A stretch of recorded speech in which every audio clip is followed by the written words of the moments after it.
علیکم، میں شگفتہ گیمی لودھی آپ کی خدمت میں گیمی ٹی وی UK کی طرف سے حاضر خدمت ہوں۔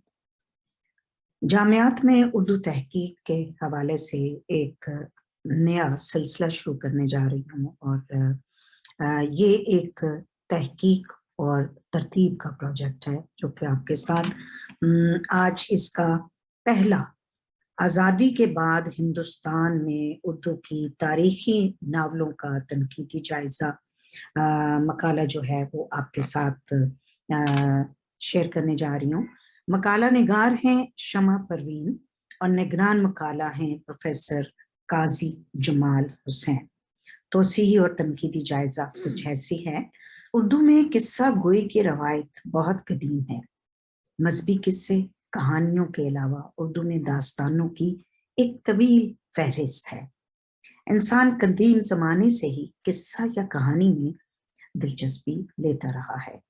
پرانے زمانے میں قصہ یا کہانی تفریح طبع کا ذریعہ ہوا کرتے تھے۔ انگریزی تہذیب و تعلیم کے فروغ کے بعد ہندوستان میں نئی فکر اور ایک نئے تصور حیات کے عام ہونے کے بعد تصور ادب میں بھی نمایاں تبدیلی پیدا ہوئی۔ شعر و ادب کی جمالیات بدل گئیں۔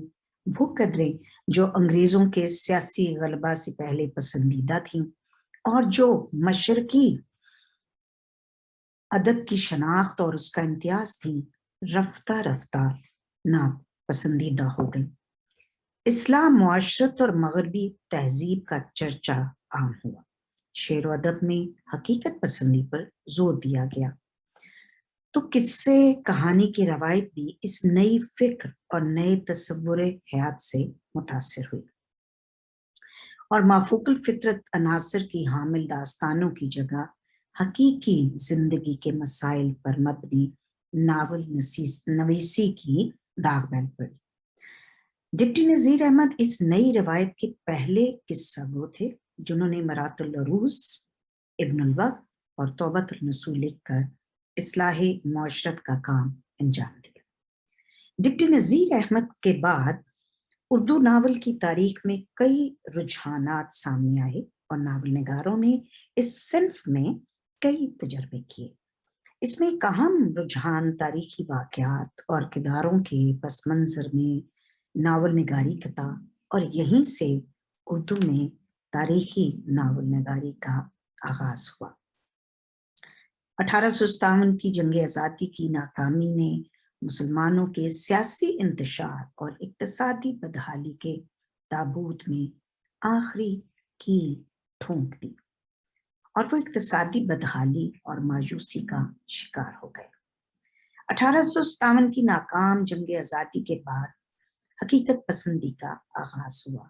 اس زمانے میں سر سید کی اصلاحی تحریک نے معاشرتی زندگی کے طرز و فکر اور انداز نظر میں غیر معمولی تبدیلی پیدا کی۔ اسی دور میں نذیر احمد کے بعد سرشار اور مرزا ہادی رسوا ناول نگاری کی طرف مائل ہوئے، اور مولانا عبدالحلیم شرر نے اردو میں تاریخی ناول کی بنیاد ڈالی۔ عبدالحلیم شرر نے مسلمانوں کی پست ہمتی اور مایوسی سے متاثر ہو کر عوام کو ان کی شاندار ماضی کی روایات کی یاد دلا کر ان کو تسلی دینے کی کوشش کی۔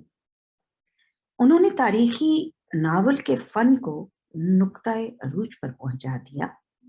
انگریزی زبان میں ناولوں کا متعدد ذخیرہ پہلے سے موجود تھا۔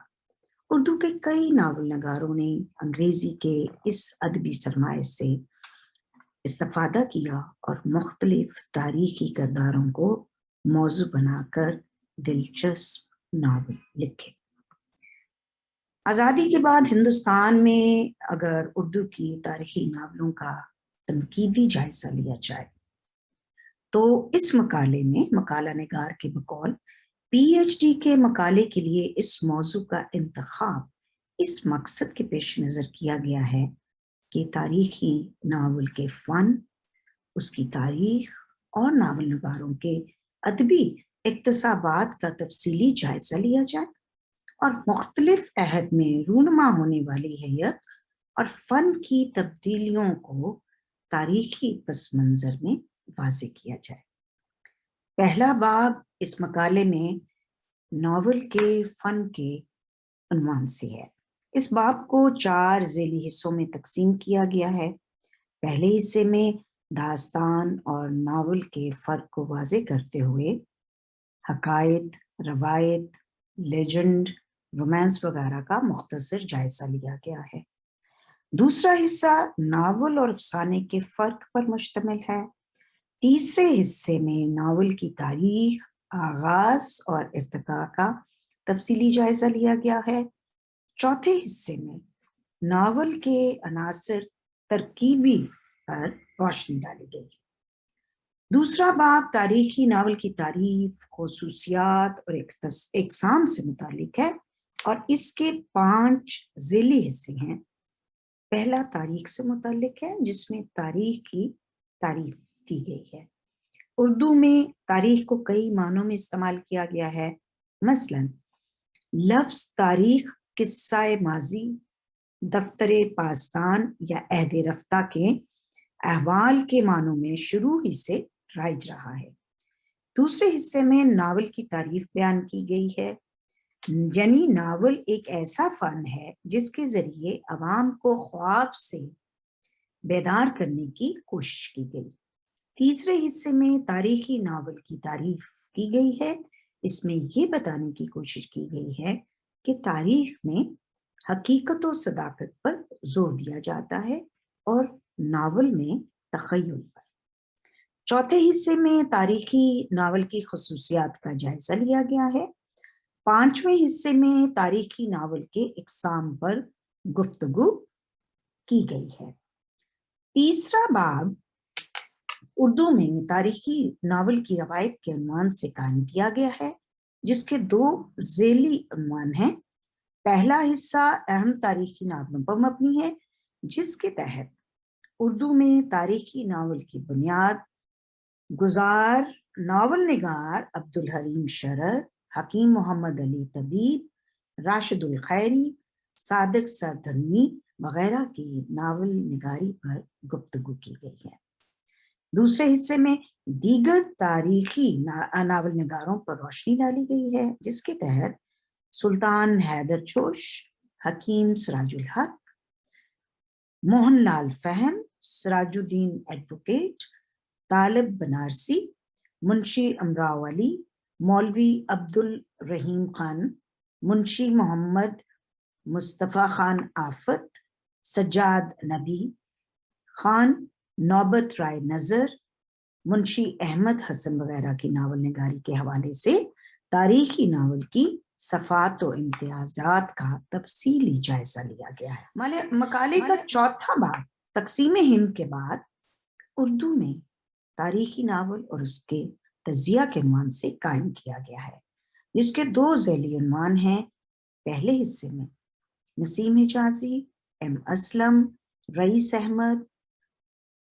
احمد جعفری، رشید اختر ندوی، شاہین سعید، مائل ملیحہ آبادی، خان محبوب ترزی، کیسی رامپوری، ظفر قریشی، التمش، اشتاق حسین قریشی، اسلم راہی، احسن فاروقی، فضل احمد کریم فضلی، عزیز احمد، قاضی عبدالستار، خواجہ احمد عباس، عصمت چغتائی اور جمیلہ ہاشمی کے تاریخی ناولوں کا تجزیاتی مطالعہ کیا گیا ہے۔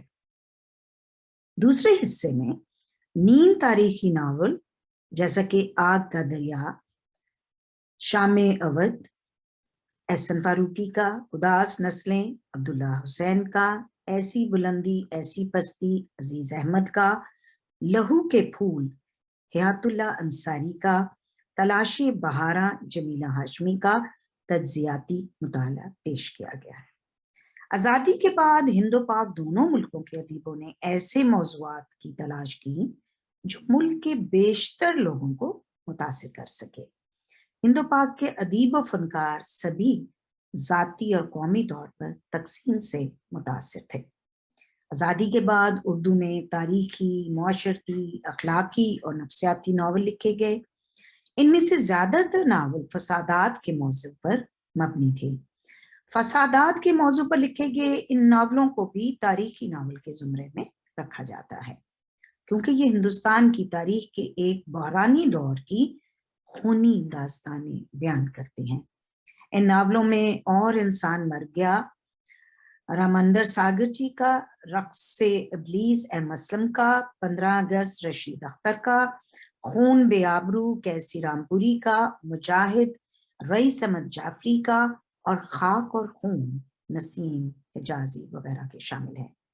ان کے علاوہ جن ناول نگاروں نے اس دور میں تاریخی ناول کو عروج پر پہنچایا، ان ناول نگاروں میں احسن فاروقی، سنگم، فضل احمد، کریم فضلی، خون جگر ہونے تک، عزیز احمد، خندق جستہ عزیز احمد، جب آنکھیں آہن پوش ہوئیں، قاضی عبدالستار، صلاح الدین ایوبی، دارالشکوہ خواجہ احمد عباس، انقلاب عصمت چغتائی، ایک قطرہ خون جمیلہ ہاشمی، چہرہ بے چہرہ، رو برو وغیرہ ہیں۔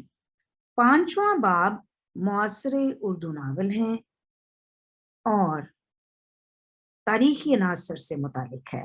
اس کے دو ذیلی عنوانات ہیں۔ پہلے حصے میں 1980 کے بعد کے تاریخی ناولوں کا جائزہ لیا گیا ہے۔ اس میں دشت سوس جمیلہ ہاشمی کا، غالب خالد بن ولید قاضی عبدالستار کا، دام موج ایوب مرزا، دل من یعقوب جاور، ایک گرم موسم کی کہانی انیس ناگی، بہاؤ مستنصر حسین تاڑر، کئی چاند تھے سر آسمان شمس الرحمن فاروقی، اور ایوانوں کے خوابیدہ چراغ نور الحسنین کا تجزیاتی مطالعہ پیش کیا گیا ہے۔ دوسرے حصے میں 1980 کے بعد ناولوں بلکہ 1980 کے ناولوں میں تاریخی عناصر کا تفصیلی مطالعہ پیش کیا گیا ہے۔ اس میں چاندنی بیگم، گردش رنگ و چمن قرۃ العین حیدر، دو گز زمین عبدالصمد، فرات حسین الحق، اور آخری سواریاں سید محمد اشرف کا تجزیاتی جائزہ لیا گیا ہے۔ آج کے اس سیشن میں اتنا ہی۔ اگلی مرتبہ ایک نئے مقالے اور مقالے کے نگران کے ساتھ حاضر ہوں گے۔ خدا حافظ۔